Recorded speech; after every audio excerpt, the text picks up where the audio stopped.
Всем привет! В сегодняшнем видео я хочу начать марафон по приготовлению различного рода тортов. И первый у нас будет торт Рафаэлло. Всем любителям баунти и всего кокосового посвящается. Также в конце ингредиентов будут теперь давать КБЖУ на 100 грамм продукта. Давайте приступим. И начнем мы с приготовления потрясающего миндального бисквита Джаконда. Это мировая классика, и готовится он, как уже понятно из названия, на миндальной муке. Просеиваем в дежу миксера миндальную муку и сахарную пудру и ставим на небольшую скорость миксера все перемешиваться.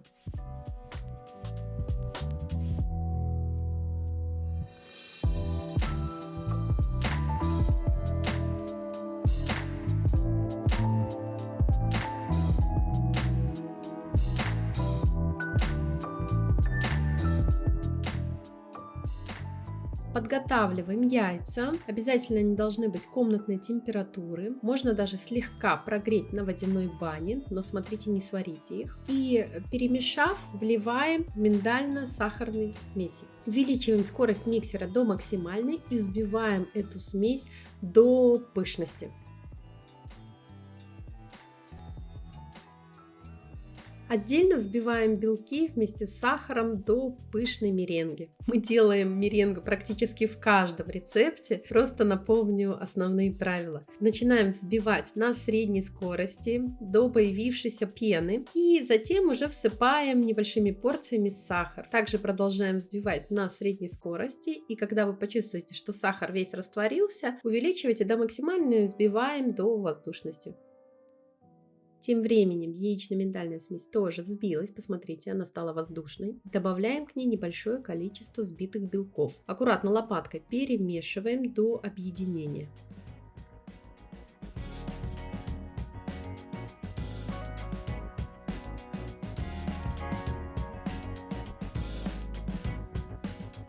Затем в тесто просеиваем пшеничную муку и тоже до объединения перемешиваем лопаткой.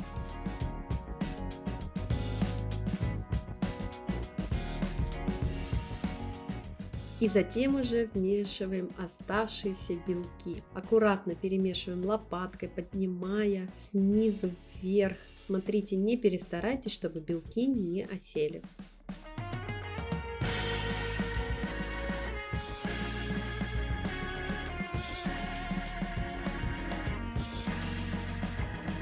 Готовое тесто переливаем в заранее подготовленную форму диаметром 16-18 см и ставим выпекать в предварительно разогретую духовку до 180 градусов примерно минут на 30-35. Проверяйте опять же на сухую шпажку.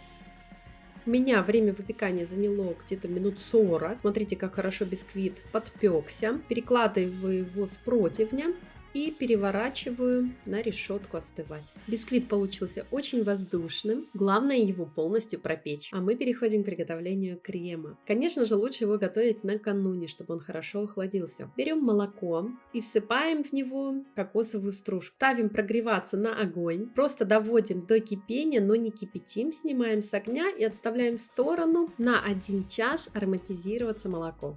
Затем берем еще одну часть молока, всыпаем в него кукурузный крахмал, все перемешиваем до объединения. Вообще, если вам требуется по рецепту ввести крахмал, всегда разводите его сначала в жидкость. Так он не будет комковаться и отлично растворится в необходимом вам продукте. Вновь ставим на плиту ароматизированное уже молоко, и как только оно немного прогреется, вливаем молоко с кукурузным крахмалом.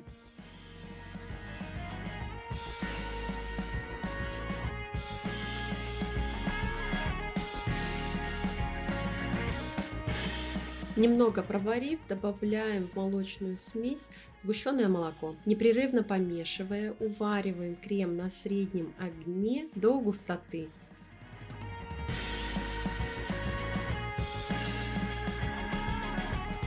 Примерно такой консистенции должен быть крем. Снимаем его с огня и всыпаем белый шоколад. Только берите качественный и вкусный. Перекладываем крем в емкость и накрываем его пищевой пленкой в контакт. Что это значит? Значит, пленка должна плотно прилегать к крему, чтобы не было воздушных пузырей и, соответственно, на них не образовался конденсат. Оставляем при комнатной температуре, затем убираем в холодильник на ночь стабилизироваться. Для пропитки нам понадобится обычное молоко и сгущенное молоко. Все объединяем и прогреваем. Чтобы кокосовый крем был полностью готов и придать ему воздушности, мы берем кокосовые сливки. Можете взять кокосовое молоко и на несколько дней поставить его в холодильник в перевернутом виде. Взбиваем сливки миксером до воздушного состояния и добавляем охлажденный кокосовый крем. И вместе все взбиваем на большой скорости до объединения и пышности. Кстати, если вы хотите получить просто гладкий крем, то после ароматизации молока необходимо пропустить его через сито, отжать оставшуюся кокосовую стружку и использовать только молоко. Далее разрезаем бисквит на 3 равные части. Кстати, бисквит получился очень влажным и ароматным, и его можно использовать даже без пропитки.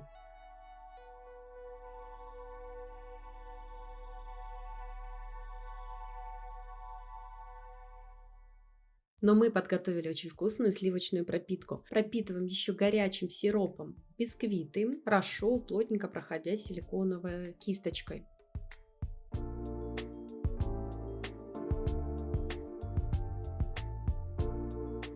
Нарезаем жареный миндаль на небольшие кусочки. Можно также использовать миндальные лепестки. И приступаем к сборке. Выкладываем один бисквит, на него хороший такой слой кокосового крема, он получился очень ароматный и вкусный, и сверху небольшое количество жареного миндаля.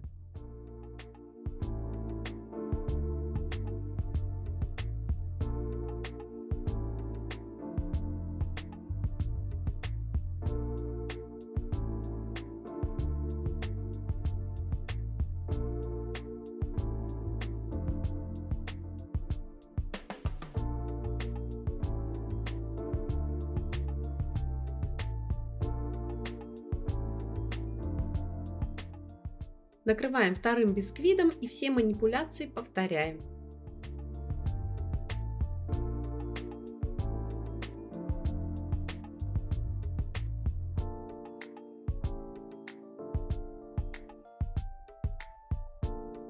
И уже сверху выравниваем торт кремом со всех сторон.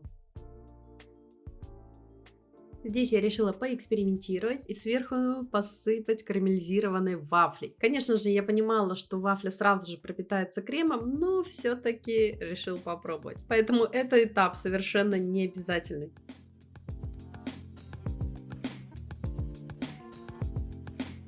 Убираем торт на пару часов стабилизироваться и затем обсыпаем его полностью кокосовой стружкой.